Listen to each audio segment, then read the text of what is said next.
Boa noite. Nós estamos aqui, né, no dia 17 de maio, né, dando continuação à programação, da Semana do Museu, agora com uma entrevista com o Manuel Marcondes Machado Neto, sobre marketing para artes e RP para artistas. Ele escreveu esse livro e muitos outros sobre essas questões que atravessam a vida de todos os artistas, né? Que é como empreender, como trazer questões, assim, a prática, né, de projetos, né, de questões de empreendedorismo na arte. Né? Eu não vou falar muito, vou deixar o Manuel mesmo se apresentar, né? Mas antes eu gostaria de ler a proposta dessa Semana do Museu, que ela tem como tema sustentabilidade e bem-estar. Né?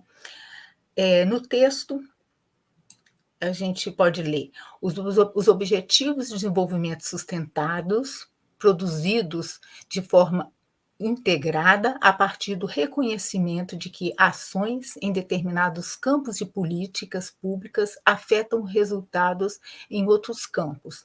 Estabelece uma clara sinalização no sentido de que são maiores as chances de sucesso quando se parte da construção de consensos e pactuação coletiva e metas.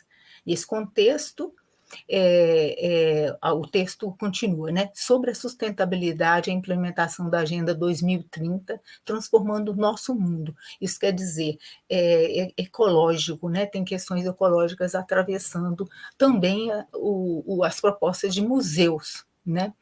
Então, propõe que todos os museus tenham um papel de desempenhar na formação e criação de futuros sustentáveis e podem fazer isso por meio de programas educacionais, exposições, divulgação e pesquisa. Em complemento, acrescentamos a essa dinâmica que o desenvolvimento desses programas seja multidimensional e integrado às 4 dimensões de sustentabilidade, que seria cultural, social, econômica e ambiental, de modo a contribuir para alcançar os objetivos sustentáveis. Trata-se de um debate interdisciplinar, polifônico, que permeia diversos aspectos da realidade social e econômica. Além disso, destaca-se que a relação entre sustentabilidade, museus e bem-estar é multifacetária. Eu gostei muito dessa parte. O tema Museu, Sustentabilidade e Bem-Estar lembra-nos que os museus podem contribuir para o bem-estar das pessoas de muitas maneiras, incluindo a promoção da saúde mental, a educação e a sensibilidade ambiental. Os museus ajudam a promover a inclusão social, a diversidade, a conexão com a natureza e compreender a questão climática e amplificar a voz dos povos originários, tornando-se assim importantes aliados na luta pela sustentabilidade a partir de sua própria concepção de bem viver. Os museus contribuem ainda para a sustentabilidade ao buscar garantir que seus edifícios e processos sejam eficientes em termos de energia e recursos, e que promovem prática de conservação e preservação dos recursos naturais e culturais, e também trazem benefícios ao bem-estar emocional, ao fornecer espaços de lazer e aprendizado, onde as pessoas podem se conectar com a história, a cultura e a arte. Eu achei isso muito importante, né? E eu acredito que o Museu Nacional da Poesia, que é coordenado pela Regina Mello há décadas, né? Ele ocupa um espaço muito especial na vida da gente, né? Que é integrar mesmo a sociedade, assim, ela tem muitos projetos no Parque Municipal, ao ar livre, né? Ela tem sementes de poesia, que são recitações de poemas que ela faz todo mês, né? E que a gente tem condições de fazer sarau no Parque Municipal de Belo Horizonte. Ela promove também a Galeria da Árvore, que é também assim, um ícone dessa questão da sustentabilidade, que ela leva arte no meio do Parque Municipal, Hoje mesmo a gente teve início uma exposição muito bonita, né, da artista plástica Tamaranina. A gente estava colocando os quadros lá na Galeria da Árvore e as pessoas chegavam, né, criança, punha a mão no quadro, né? Então é isso, eu acredito muito nessa possibilidade, né, que nesse espaço que a Regina Mello está sempre abrindo para nós, com o MUNAP e com Semente de Poesia. Né? Mas vamos à entrevista de hoje, né, com o entrevistado de hoje, que é o Manuel Marcondes, e eu gostaria que você se apresentasse, falasse da sua posição, né, do seu trabalho. Bom, a Olga Valesca, muito obrigado, muito agradeço aí o convite também, agradeço também a Regina Mello. O MUNAP está presente na minha vida porque a Regina Mello publica material do Museu Nacional de Poesia no Observatório da Comunicação Institucional, que é um portal que eu edito na internet, e essa contribuição tem sido também constante. Então, veja como a teia se fecha, não é? E acabei conhecendo você numa ida a Belo Horizonte, também a convite da Regina Mello, para participar da primeira semana de poesia popular lá na Lagoa do Nado. Foi fantástico, uma experiência muito interessante. Tivemos lá um debate também. E ocasião em que pude, no Café com Letras, que é também um local importante aí em BH, lançar esse livro.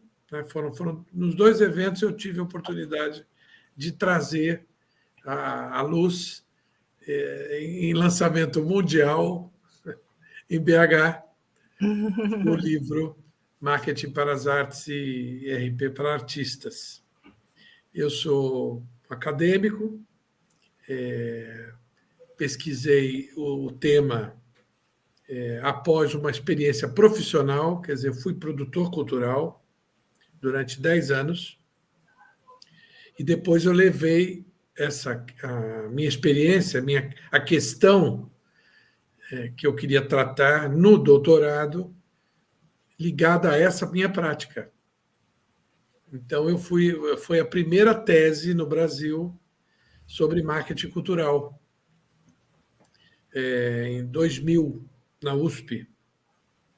Então, esse termo é um termo tipicamente brasileiro, uma jabuticaba. Não existe. Em Portugal, o termo marketing cultural não faz sentido.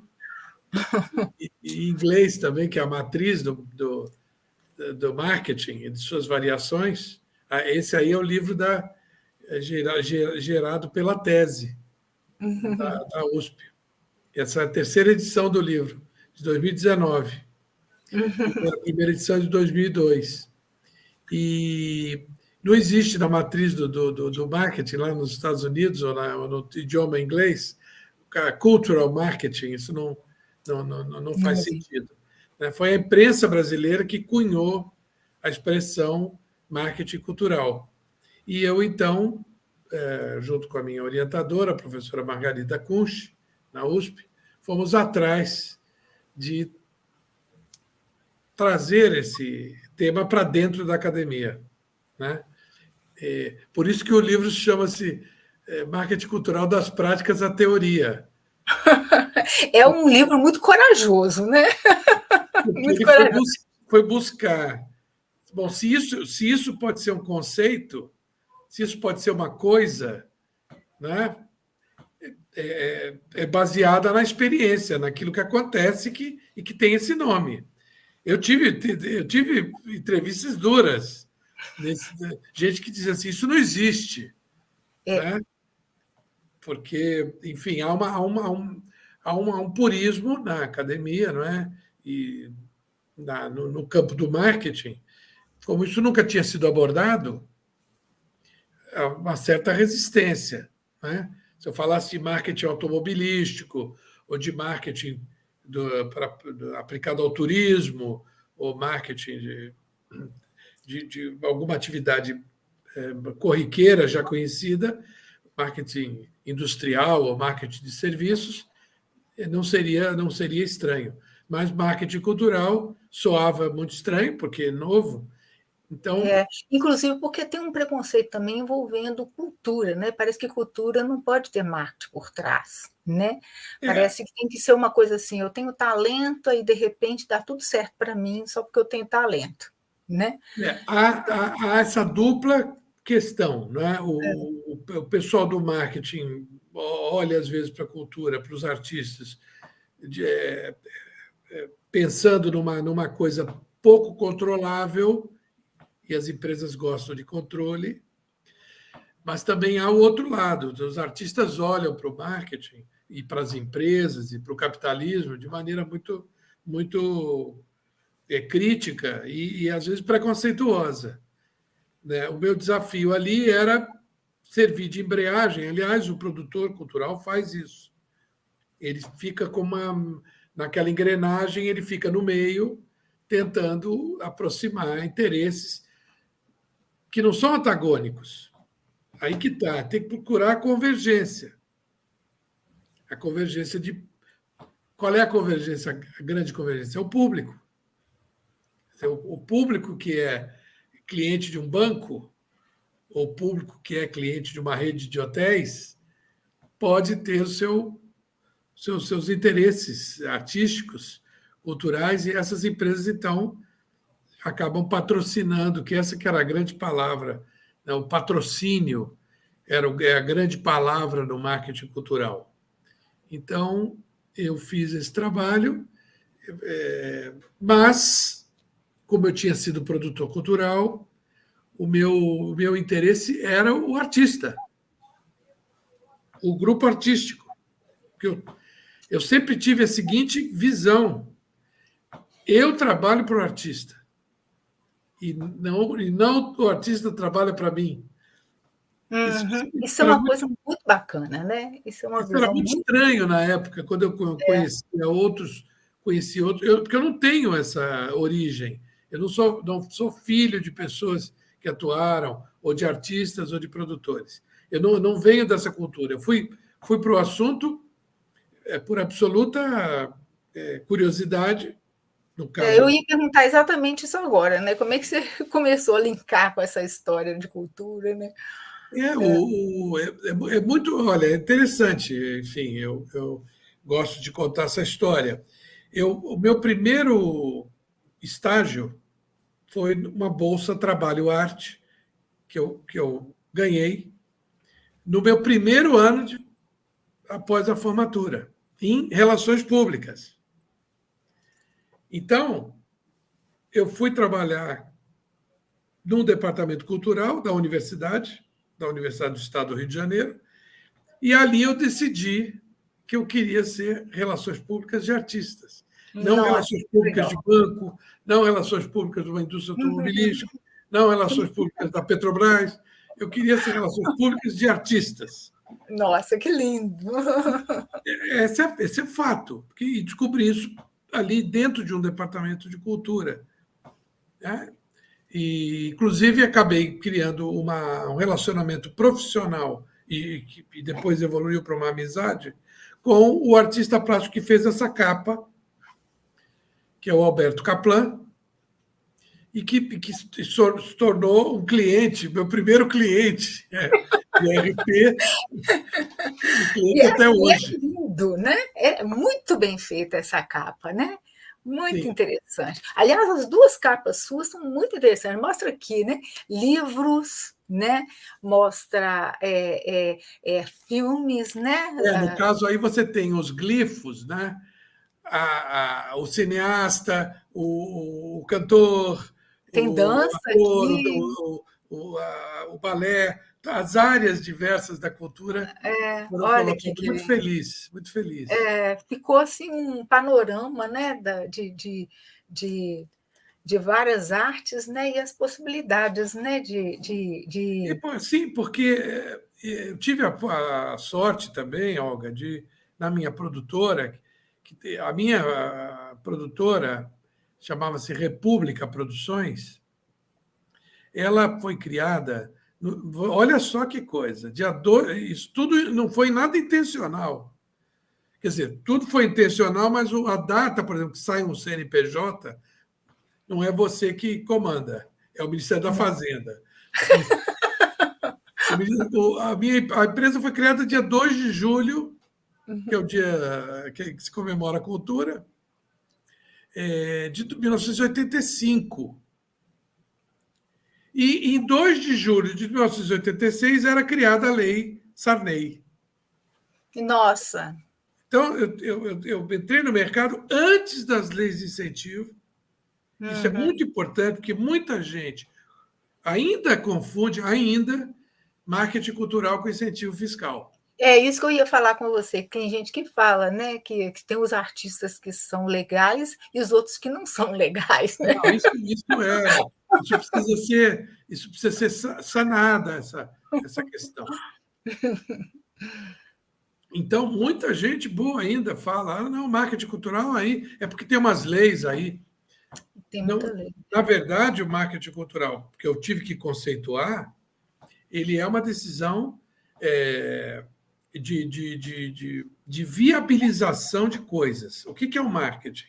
O marketing é uma disciplina voltada para o mercado. Então, se você vai fabricar suéteres, você vai abrir uma confecção, nós estamos entrando aí no inverno, vai pensar em chales, em cachecóis, você tem que pensar no mercado. Claro. Vai entrar em junho, não vai entrar em dezembro com calor. Tem que ver o público, né? Quem que pode. Agora, uma coisa que me chama muita atenção nessa questão do marketing cultural, né? É talvez um idealismo que eu tenho, né? Que é aquela ideia de que você oferece cultura, né? E de alguma forma você interfere no gosto das pessoas, assim, como que eu posso falar? Na capacidade de leitura de arte, não gosto da palavra consumo, estou tentando evitar, né? Você amplia. Você interfere para ampliar. Você interfere para ampliar. E eu não uso também, não gosto de consumo de cultura, eu uso fruição. Fruição, isso, gostei. Essa palavra me salvou, né? Que eu acho que é isso mesmo. Se aprender a fruir da cultura, eu acho que é uma. Bom, você para diante de uma pintura, assim como você para diante de uma bela árvore, você está fruindo aquela experiência de tempo. Não, eu posso ficar nessa sombra aqui 5 minutos, eu vou usufruir dessa sombra, desses pássaros, dessa. Né? Assim, e isso entra até o tema dessa semana de museu, né? Que é exatamente essa questão da sustentabilidade, do bem-estar, né? Que eu acho que a pessoa não nasceu para acordar de manhã, trabalhar e fazer só as coisas práticas, né? Eu acho que o ser humano gosta dessa transcendência que é a fruição da arte, né? Isso é uma espécie de transcendência, é uma experiência, né? Estética, fundamental, né? Porque enfim, em todos esses anos, a gente lembra, tem uma coisa clássica, como eu estava falando um pouquinho de marketing, tem uma coisa clássica no marketing que é a hierarquia das necessidades humanas de Maslow. Abraham Maslow é um psicólogo que se deteve nessa questão e fez uma coisa clássica, né? Essa hierarquia, do que vem primeiro, né? As necessidades básicas, necessidades de segurança, depois de trabalho, afetivas e tal. A cultura, a fruição da arte está lá no topo, porque tem uma porção de coisas que você tem que resolver primeiro. É claro que você está com fome, você pensa na comida primeiro, óbvio, né? Para você ir ao cinema, para você pagar o ingresso do cinema, você tem que ter ganho dinheiro. Enfim. Então, claro. Né? Nesse sentido, a palavra consumo ela acaba entrando, porque você fala consumo das famílias. Como é que é o consumo das famílias? Aí olha lá, tanto para moradia, tanto para transporte. E vai chegar uma hora lá que é tanto para o lazer ou para a fruição cultural, ou, né? É. E uma percentagem pequena. E é uma coisa que eu acredito, pelo menos, que eu acho que se a pessoa não consegue fazer esse processo, ter essa fruição, né, nesse campo que eu acho que é tão importante para o ser humano, ela não completou ainda o que a capacidade do ser humano, da sensibilidade, da humanização mesmo. Né? Eu acredito no ser humano completo, né, que ele é capaz da transcendência. Não, por isso que é importante, eu vou citar aí, tem um museu de folclore em Belo Horizonte, que era conhecido como Museu da CEMIG. Ele é conhecido assim. Hoje não é mais a CEMIG que o mantém, mas ele continua aí na capital. E ele é gratuito, a entrada é gratuita. Então, isso é muito importante, né?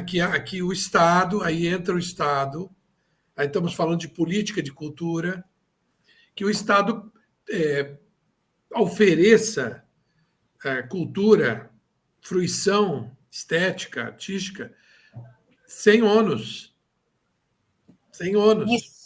Isso, porque aí a pessoa, mesmo que ela, né, não tenha, né, um Para dinheiro todo grande, mundo, para todo mundo. né? É, Então, isso é muito importante. A gente, falando de marketing para as artes, falando de marketing cultural, a gente acaba falando de política cultural. Não claro, tem né, uma coisa esse- acaba estando ligada na dentro outra. do nosso escopo aí. Mas só para terminar aquela primeira explicação que eu estava fazendo, quer dizer, o marketing ele trata de viabilidade. Quer dizer, você está num ramo, você vai pensar em marketing para viabilizar a sua produção, porque você precisa vender a produção, lá os seus cachecóis, para você fazer mais cachecóis, né? Então, se você é artista, você escreve poesia. Nós tivemos a experiência aí da Semana da Poesia Popular. Nós tínhamos ali um stand, uma arara, com camisas poéticas, né? Então, tinha trechos de poemas nas camisetas. Eu comprei uma, que é um trecho do Carlos Drummond de Andrade. Então, o marketing procura fazer essa viabilização do trabalho artístico. Mas o que aconteceu com o marketing cultural? Ele foi apropriado pelas empresas e pelas agências de propaganda, porque isso ficou muito bom para as empresas. Aí sim entrou também a questão da lei de incentivo, que a lei de incentivo para grandes empresas torna-se uma coisa vistosa demais, grande demais. Vai falar de uma turnê do Cirque du Soleil pelo Nossa. Brasil. Quem Uhum. é que patrocina? É o Bradesco e o American Express. Então, são grandes marcas. E veja, o ingresso é caro. Não é? Muito caro. Tem o dinheiro de incentivo, mas o ingresso é pago. É. Então, eu não sei, será que nos espetáculos do Cirque du Soleil, nos Estados Unidos, ou no Japão, ou na Austrália, tem lei de incentivo e ingresso caro? Talvez só tenha ingresso, porque é assim que o Hum. artista vive. O artista se põe à prova do público, né? O teatro, a música, ele se coloca pelo ingresso. Então, essa Claro, é uma né? discussão, também uma discussão muito válida, que acaba sendo oportunizada por esse tema. Então, É. só para terminar esse percurso, o que aconteceu? Por que eu voltei no assunto? Por que eu fiz esse outro livro? E que é também uma outra tese. Porque eu quis voltar às origens, de falar de marketing para os artistas, para os produtores primeiros, e não para a Nestlé. Não estou interessado em falar para a Pirelli, né, para o Banco do Brasil. Esses caras dominaram o marketing cultural.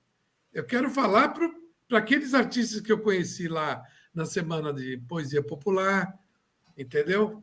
Para os artistas que eu conheci no Café com Letras, que foram lá conversar comigo. O que é isso?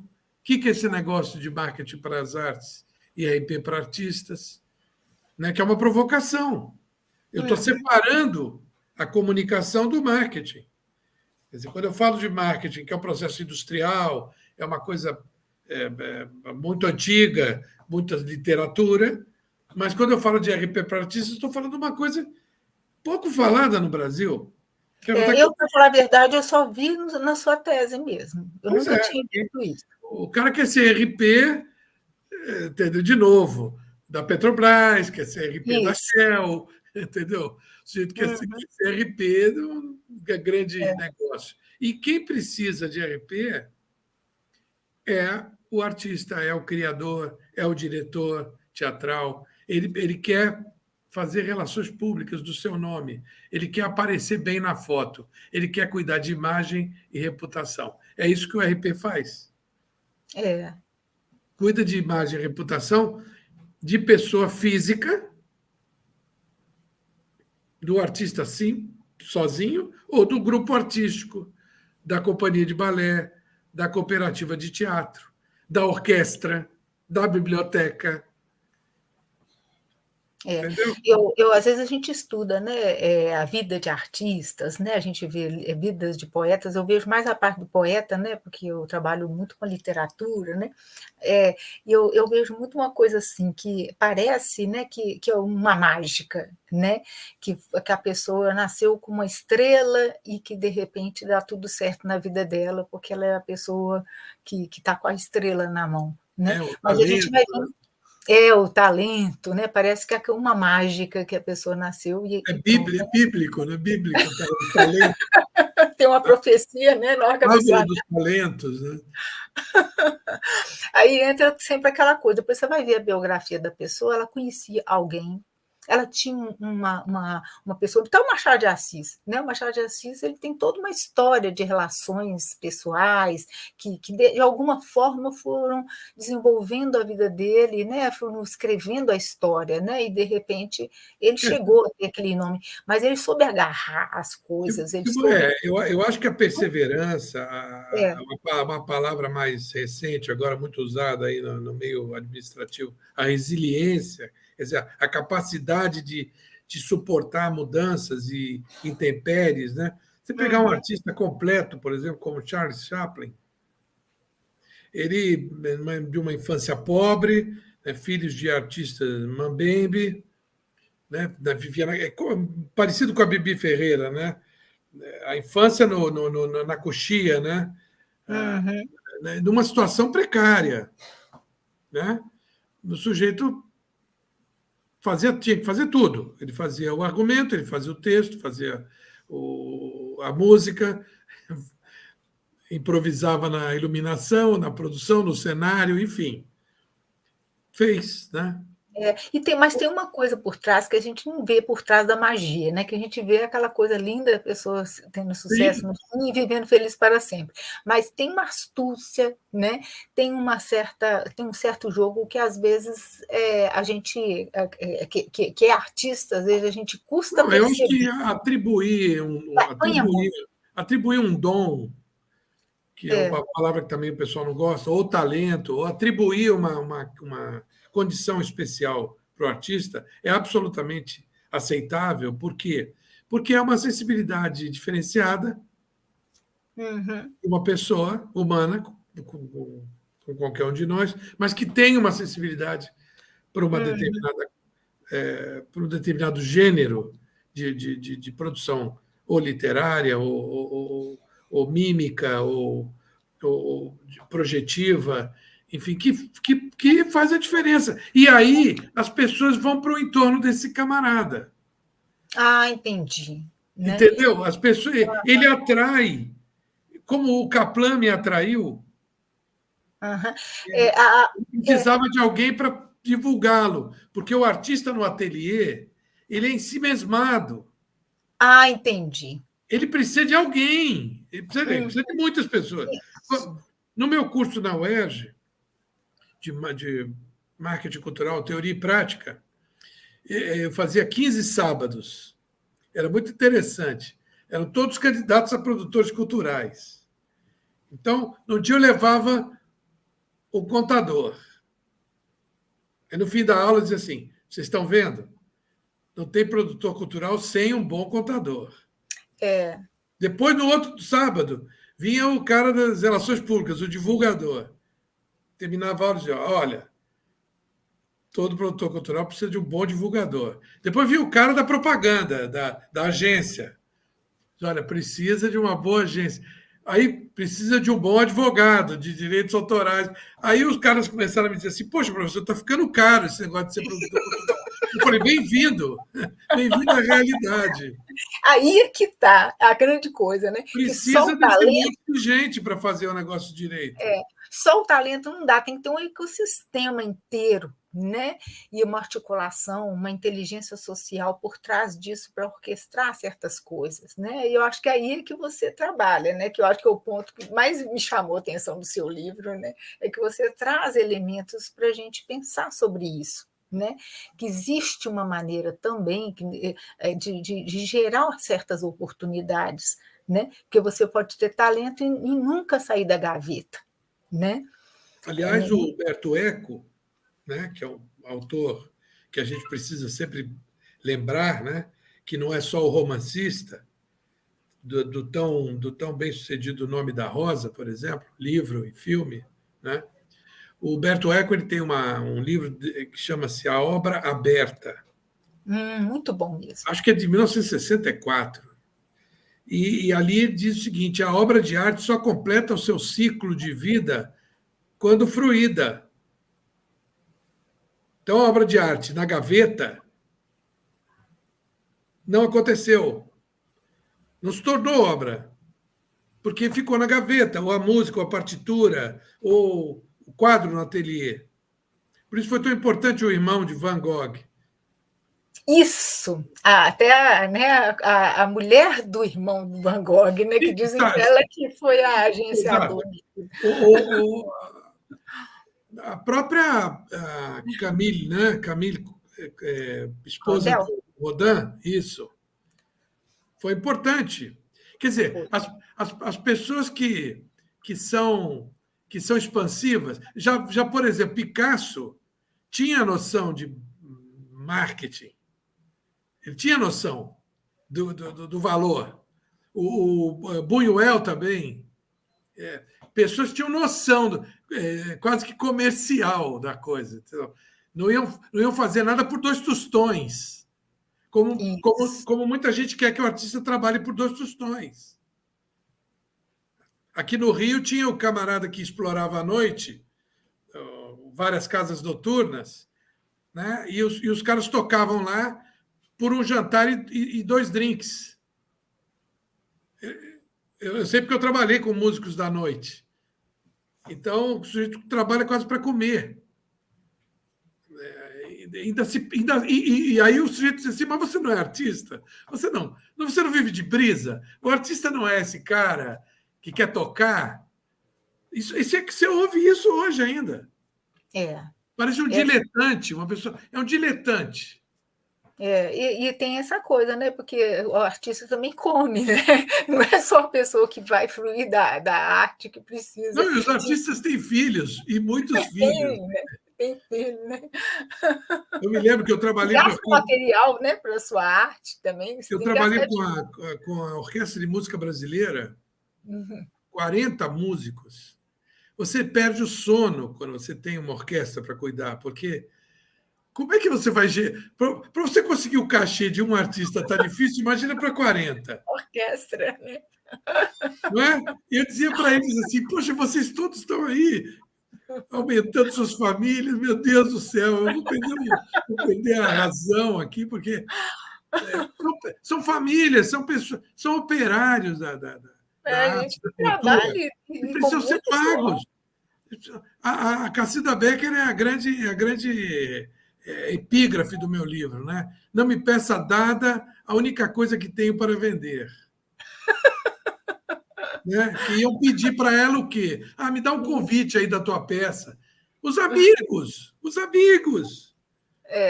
Ela dizia: não me peça dada a única coisa que tenho para vender. É. É magnífico isso. É uma coisa que acontece muito é a gente distribuir o material da gente de graça, né? Eu sempre publico livros, né? Eu escrevo poesia, e uma das coisas que mais acontecem comigo é eu não me sentir com muito escrúpulo. Eu não tenho coragem de vender meus livros. Aí eu saio distribuindo. Mas é que você não tem que vender o seu livro. Quem tem que vender o seu livro sou eu. Ah, gostei E dessa você história. vendeu o meu. Eu Não, sou mas é assim. inábil para isso. O que aconteceu na feira lá, né? Hum, No Parque da Lagoa do Nado? Eu fiz várias permutas. olha, O meu né? livro era, sei lá, R$ 25, o do outro era 30, o do outro era 15, mas a gente fez o quê? A gente trocou. Quer dizer, nessa hora é um para um. Uhum, Eu não troquei o meu livro de 30 ou de 25 por um de 10 e outro de 15. Eu troquei um livro por outro. uhum. É uma coisa até É meio muito, né? Virou platônica. escambo, né? Escambo. Mas é isso. Porque Uhum. qual era o interesse ali? Era divulgar o trabalho como o poeta quer que seja. Ele quer ser lido. Isso, que eu acho que é a parte mais Quer importante, ser né? lido. Então, eu digo, teve um autor aí que foi outro dia, ainda no programa do Jô Soares, e ele, no fim da entrevista, olhou para a plateia e disse assim: Olha, eu queria muito que vocês comprassem o meu livro. Aquilo me soou tão mal, porque o autor de verdade, ele quer que ser lido. Isso. Quem quer que ser comprado é a editora. O livro é negócio para a editora, que É. fica com 90%, porque o autor ganha 10%. O meu Então, sonho é que alguém xeroque meu livro eu inteirinho. digo, eu quero que faça o xerox do meu livro. Aí o dono da editora vai ficar louco, mas não me interessa. Eu quero que os alunos usem, a faculdade tire cópia para todo mundo, Uhum. entendeu? Aí é claro que isso gera conflito, né? A questão dos direitos autorais é uma questão muito séria, precisam ser protegidos, não É. é? Por isso que eu trazia um advogado de direitos autorais para o curso, Agora eu porque queria que é você importante falasse a um pouco proteção. sobre a sua produção. Eu queria muito que você falasse também da sua produção. Algum caso, né, de quem que você promoveu,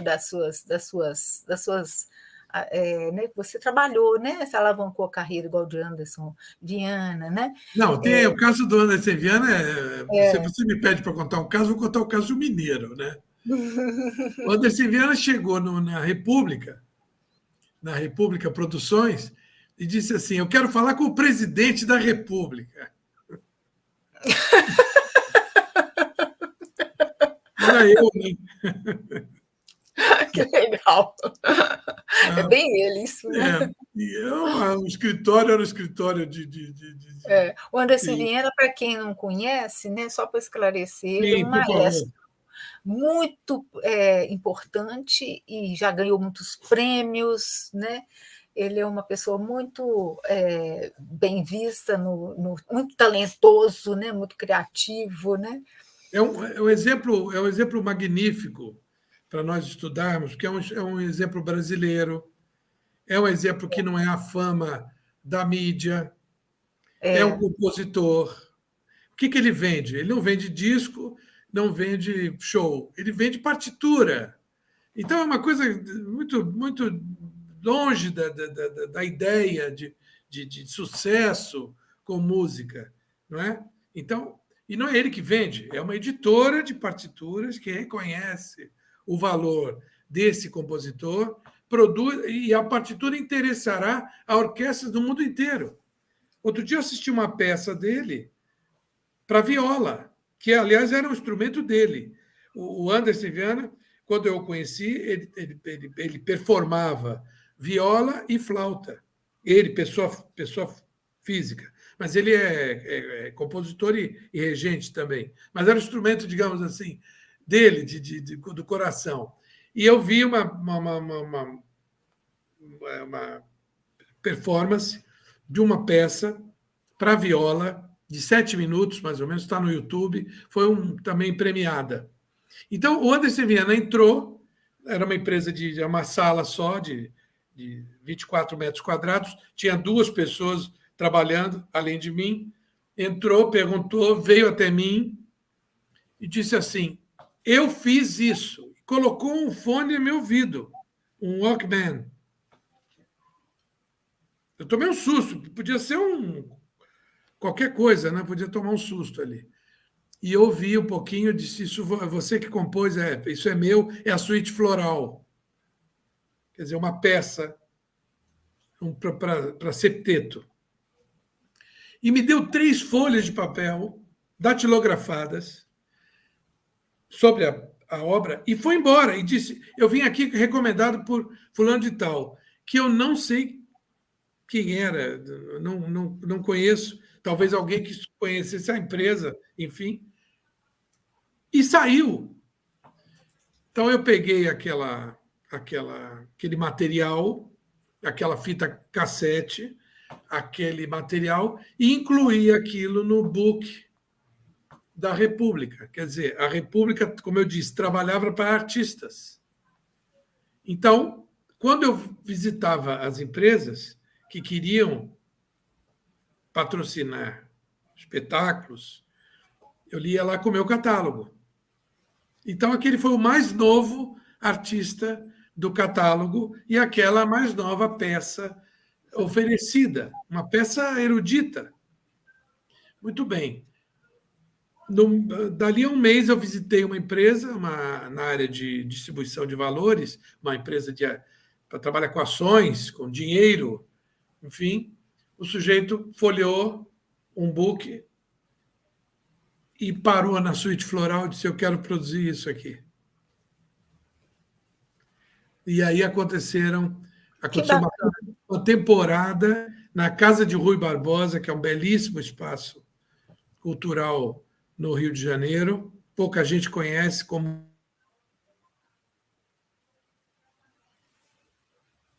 Deu uma travada em alguma coisa aí. Então, foram produzidos várias récitas da suíte floral para funcionários, para clientes, para a diretoria daquela empresa. Estava interessada em fazer aquilo. E o Anderson ficou feliz, os músicos contratados, todo mundo contratado, todo mundo pago, quem fez o libreto, quem fez o figurino, quem fez a iluminação. Então, esse é um case típico do que fazíamos naquela época. Né? Não estávamos baseados em fama, não tínhamos lei.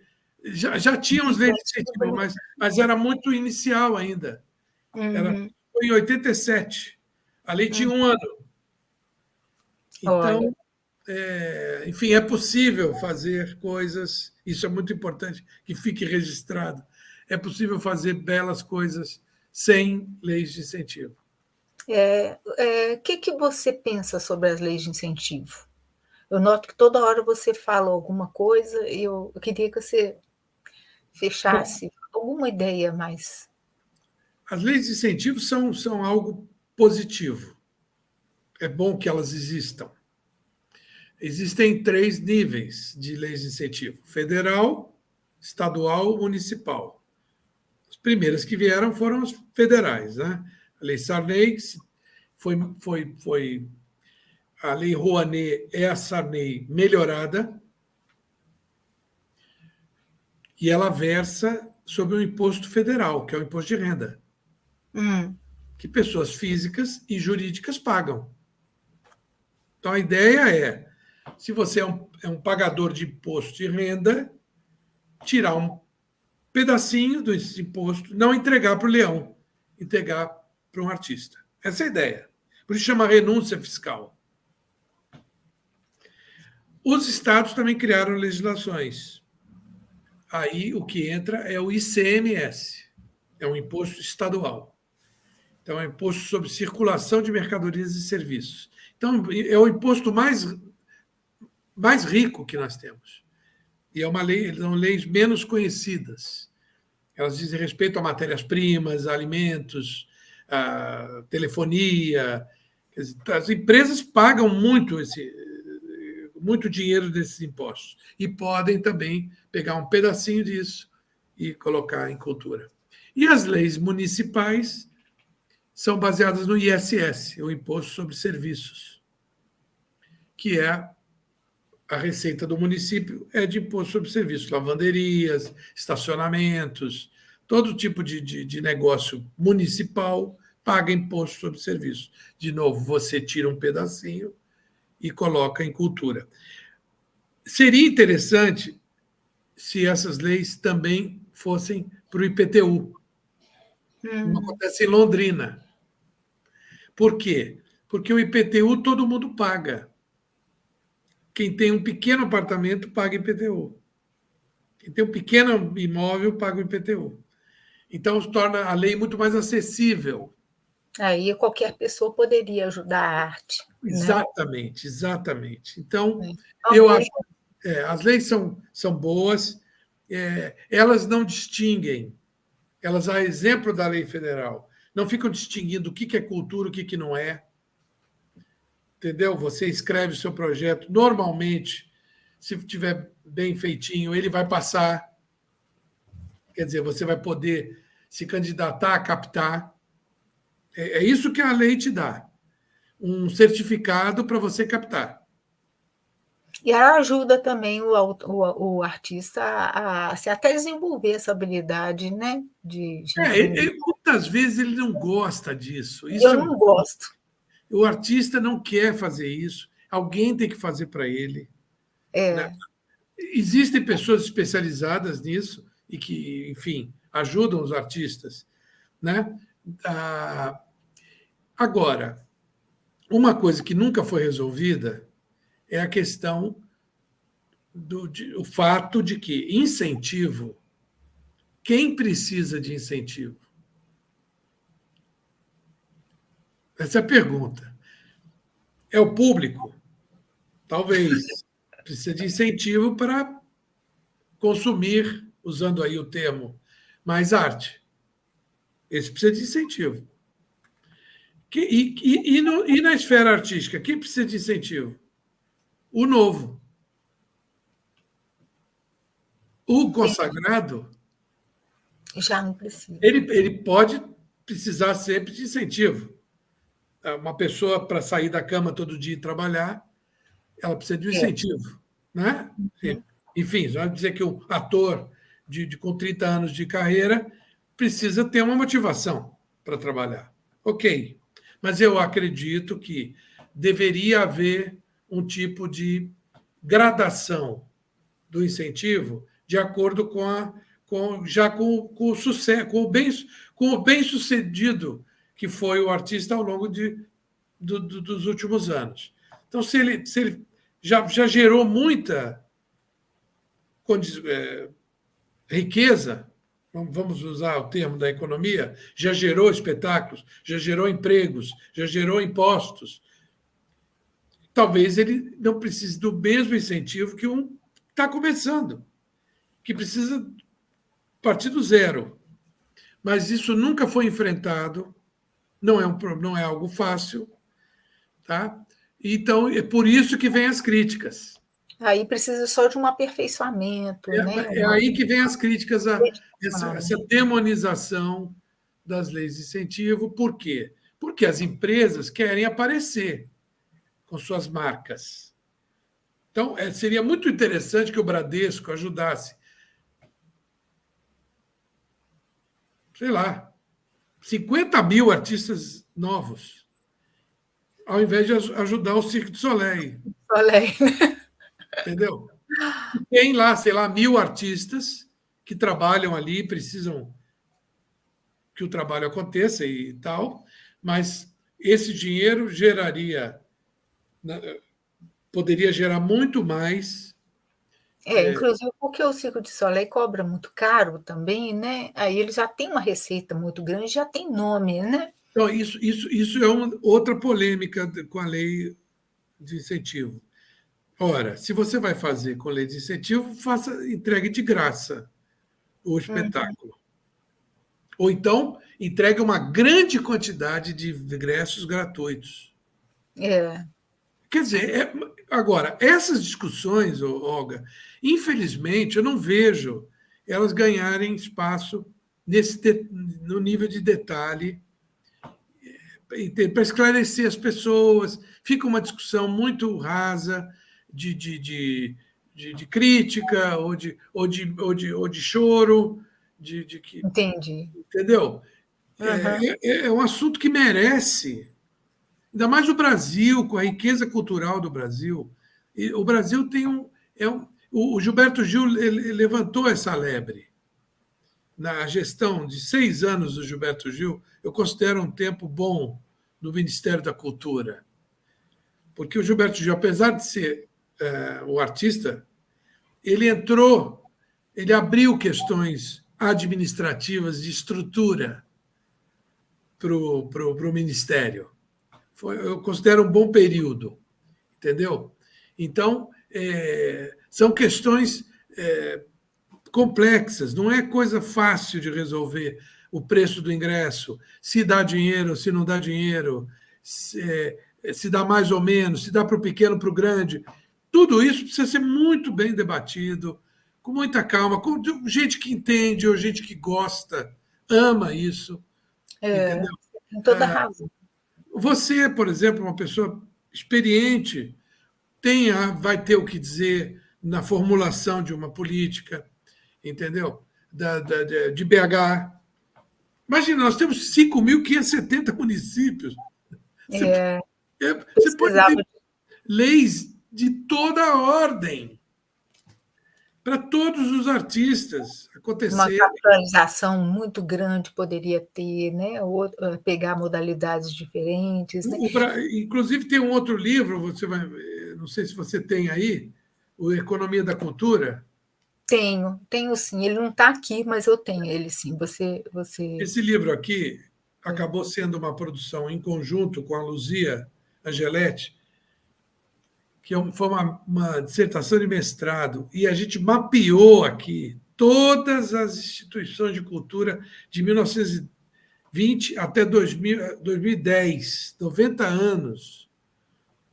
Então, a gente colocou contribuições para a construção do campo e histórico da gestão das organizações culturais no Brasil. Nós não temos uma estrutura que privilegie a economia da cultura. Entendeu? Olhar a cultura como um indutor de desenvolvimento, um setor que dá empregos, um setor que promove riqueza, que eu usei essa palavra, não foi à toa. É o soft power. Quando você fala em American Way of Life, o que é o American Way of Life? Que aparece no cinema até hoje.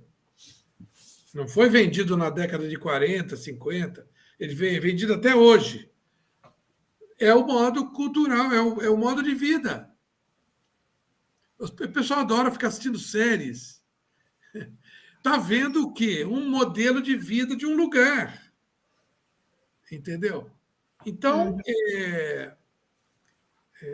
e eu assim. só sei que tem muita coisa, você tem muita coisa a dizer para todo mundo, né, você tem muita coisa para ensinar para as pessoas, né, que estão atuando nesse campo, né. Eu fiz o Eu desafio à Regina e a você, né, quando eu estive, né, é, porque eu, durante 15 anos, promovi esse tipo de cursos aqui na universidade.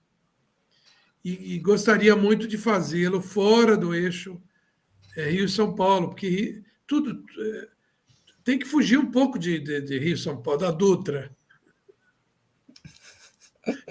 Vamos para Belo Horizonte. Belo Horizonte está precisando, né. E como que vai ser esse curso seu? Como é que você vai tá pensando em Eu lancei esse desafio aí para vocês me ajudarem. Onde acontecer, né? Se é um curso de extensão, se é de 20 horas, se é de 60 horas, se é um curso de aperfeiçoamento, se é um curso de 180 horas, se é uma pós-graduação, já são 360 horas. Quer dizer, eu estou animado para trabalhar esses conteúdos e aí me coloco à disposição. Eu vejo a Regina como uma produtora ela é poeta, ela é artista também visual, mas é uma produtora. Ela faz acontecer, fez acontecer o nosso encontro aqui. Ela é Não uma é? pessoa que sabe estabelecer relações. Eu acho ela bem, Exatamente. ela consegue criar links entre as Conectou-nos, a mim e a você. Então, enfim, falando de futuro, acho que Belo Horizonte tem uma história artística. O estado de Minas Gerais é o cadinho do Brasil, tem tudo aí, né? É o estado que tem mais municípios. Então, a gente pode ajudar muitos vereadores a criar muito boas leis. Imagina, é uma coisa imagina muito boa. você. Isso é uma coisa que não tem fim, Uhum. entendeu? Se a gente olhar para as cidades. Você foi falando uma coisa que me chamou bastante atenção, você foi colocando quase um ecossistema, né? Tem um artista, e o artista precisa disso, depois disso tem mais isso, né? Você podia explicar isso melhor, que eu achei assim tão legal, e a gente passou rápido sobre isso, e eu achei assim genial o seu jeito de trabalhar, assim, como se fosse uma rede, uma teia, né? Isso é muito interessante, porque, enfim, tem um desenho aí, tem um diagrama na tese, né, que saiu da tese. Em qual página que tá? Que eu posso dar uma mostradinha para as pessoas. Deixa eu ver aqui, para não ficar demorado isso, de achar isso. Eu acho que eu coloquei logo no começo. É uma pirâmide, é um desenho de uma pirâmide. Deixa eu ver se eu consigo achar aqui Parece fácil. uma pirâmide. Olha, que vexame, né? Eu devia saber de cor a página. Está aqui, ó. Ah, você conseguiu achar. Ah, olha, eu não achei, não. Página 175. Tem aí um conjunto de seis elementos, né? Que é o.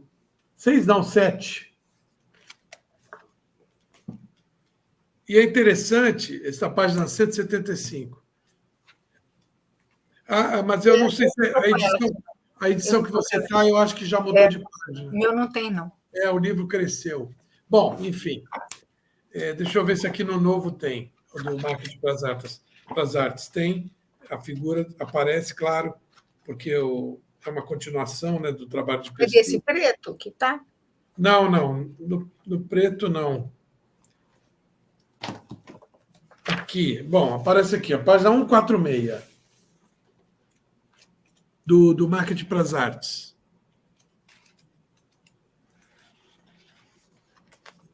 Está vendo aí? Ah, vi. Ah, tá aqui. Isso. Aí eu tenho assim.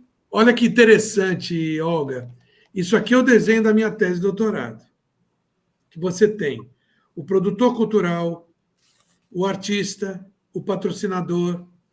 E eu tive uma outra representação aqui embaixo, essas bolas aí, foram umas alunas minhas que falaram: não, mas o seu desenho ele ficaria melhor assim. Aí eu falei: ótimo. Elas fizeram um trabalho e eu falei: ótimo, vou reproduzir. Então, o que acontece? Esse ecossistema está no primeiro desenho, está no segundo também, né? Ele tem na base dele o artista. O artista é o criador. Ele está na base da pirâmide e está na base do outro desenho também, o artista. Depois, acima do artista, mas não mais importante, é só uma questão de representação, está o produtor cultural. Esse sujeito tem que ter a centelha. Assim como o artista tem a centelha da manifestação artística, do poema, da música, da pintura, tem que ter o produtor, que é aquele cara que tem vontade de fazer. Ele não quer escrever uma peça, ele quer ver a peça montada. Ele vai Muito fazer o quê? importante.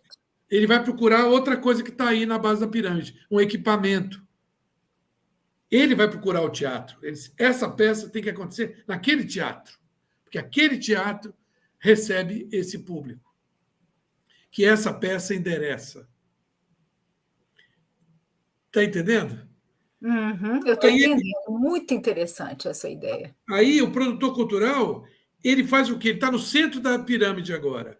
Ele olha para a agenda do teatro e olha para o patrocinador.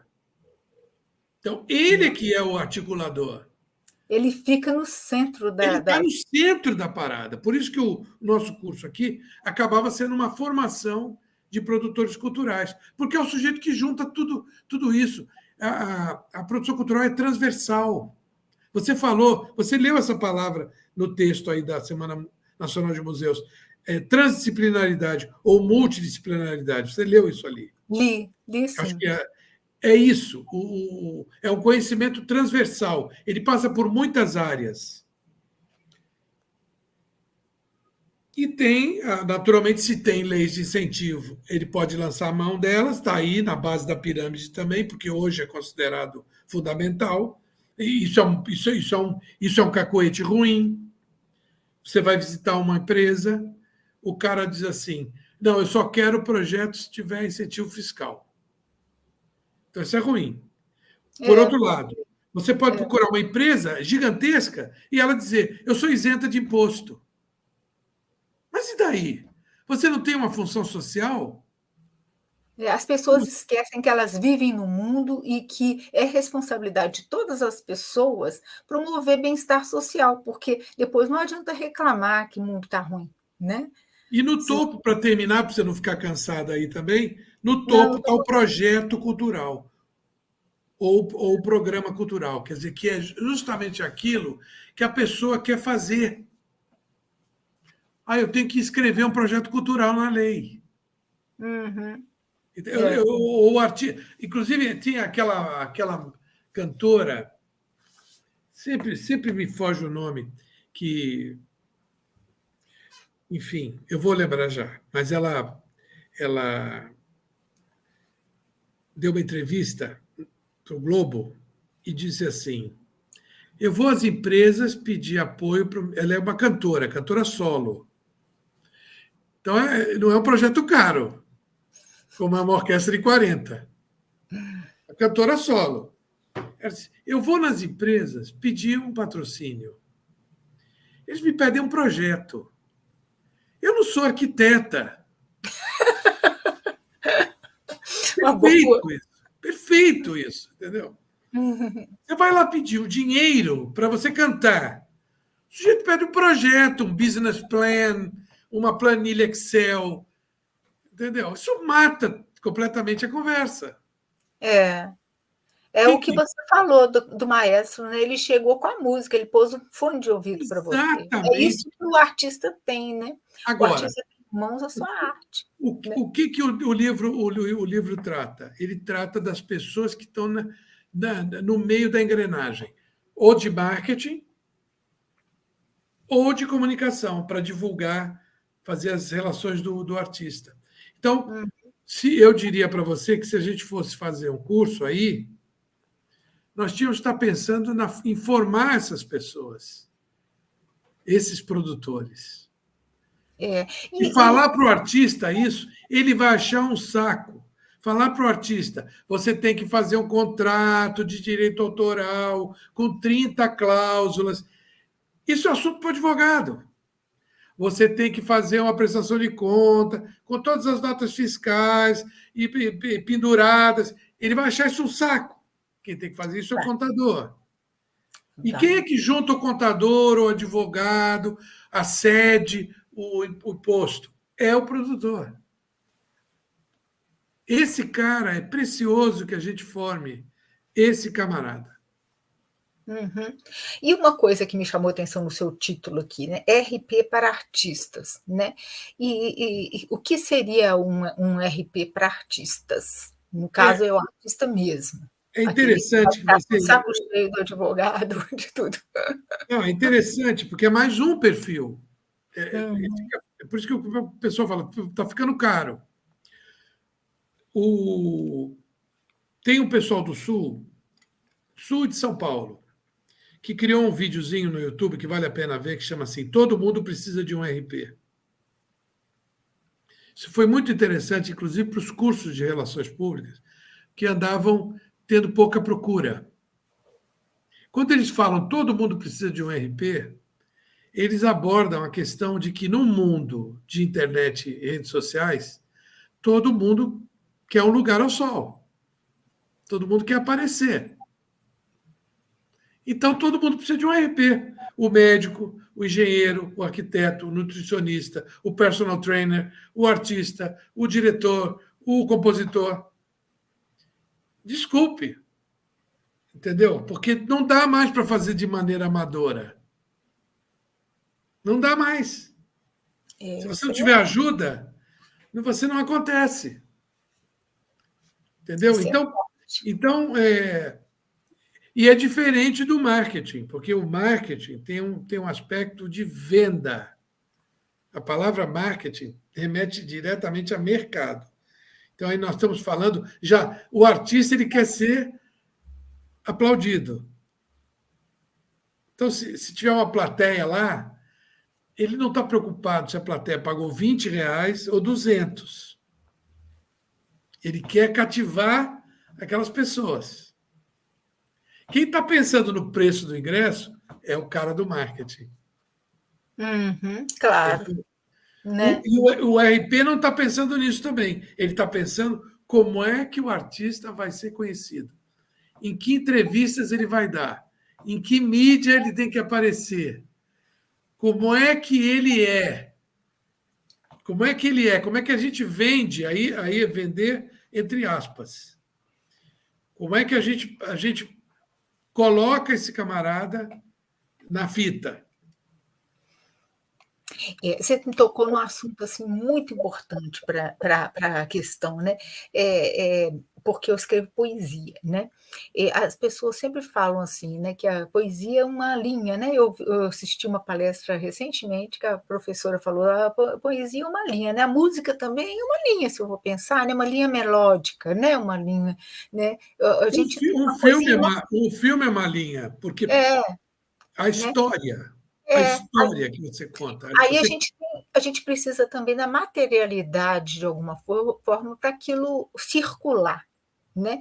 Aquilo tem que virar um objeto para circular, porque não adianta eu ter o poema guardado na minha gaveta, ele tem que virar um livro. Né? E hoje ficou muito mais fácil produzir um livro, há que se dizer isso. Né? Quando eu comecei, você estava debaixo das chamadas major companies. Então, eram as major companies do cinema, as major companies do disco, as major companies do livro. Isso era caríssimo. Então, hoje em dia já não tem tanto. Hoje não. Hoje foi curioso, porque antes de vir para cá, eu estava na casa do meu irmão, a minha sobrinha fez um videozinho para mim, de 17 segundos, no celular. Uma coisa que eu não sei fazer. Ela pegou uma música, imagens e produziu uma coisa que, na minha cabeça, eu teria que contratar um videomaker, entendeu? Eu ia gastar um dinheiro. Claro que hoje é muito mais barato do que já foi no passado. Mas hoje se consegue fazer isso.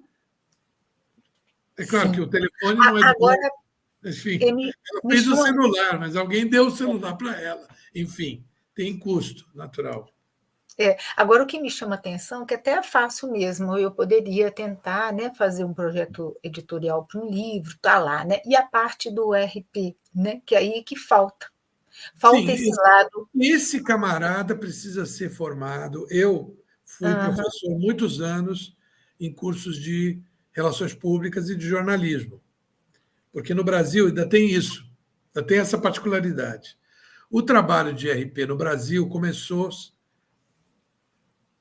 a ser feito no século passado por jornalistas.